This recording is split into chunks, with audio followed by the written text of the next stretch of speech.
הרבה לא מכירים את העובדה הפשוטה שיותר מחצי מהעם היהודי עדיין לא נמצא בישראל.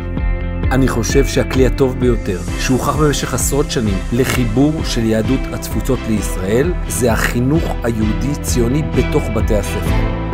יש פה הזדמנות חינוכית נדירה לחבר את העם היהודי שצמא עכשיו לחיבור לישראל, שצמא עכשיו לפשר, של להבין מה זה בכלל הזהות הזאת, מה זה אומר להיות יהודי היום, ולתת לו קונטקסט חיובי.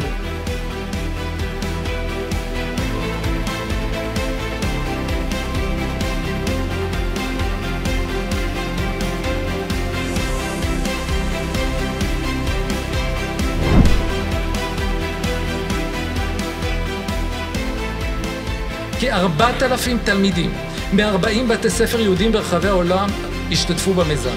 התלמידים עיצבו ובנו מאבני התקווה כותל תקווה בבתי הספר, בתפילה שהתקווה תמשיך ותפעם בעם ישראל ובמדינת ישראל.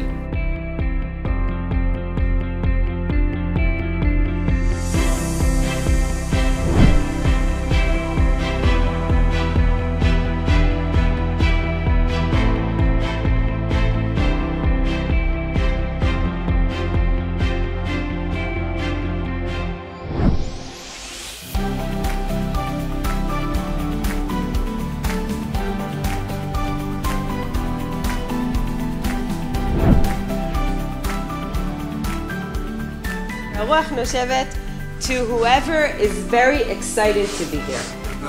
יאללה.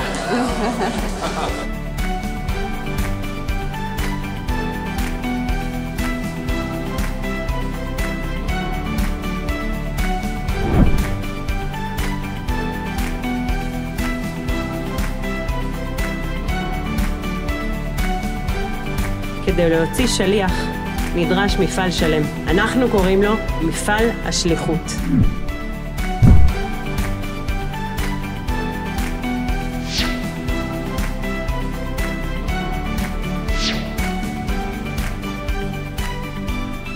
משפחה של שליחים שמגיעה לחוץ לארץ ומביאה איתם את מדינת ישראל אל בית הספר, אל הקהילה, הם דוגמה חיה, ממש פיסה של ארץ ישראל בתוך הקהילה היהודית בחוץ לארץ. מורה שיוצא ללמד בית ספר אחר במסגרת אחרת בעצם מקבל הכשרה מאוד מקיפה בלמידה שהיא שונה ממה שהוא מכיר בארץ, וגם אחר כך יכול לחזור עם הכלים האלה וללמד בישראל. זאת חוויה שאני לא הייתי מוותר עליה בעד שום דבר. זו זכות לעשות כזה מעבר, לחוות כזאת חוויה שהולכת ביחד עם זה שאני משמעותית.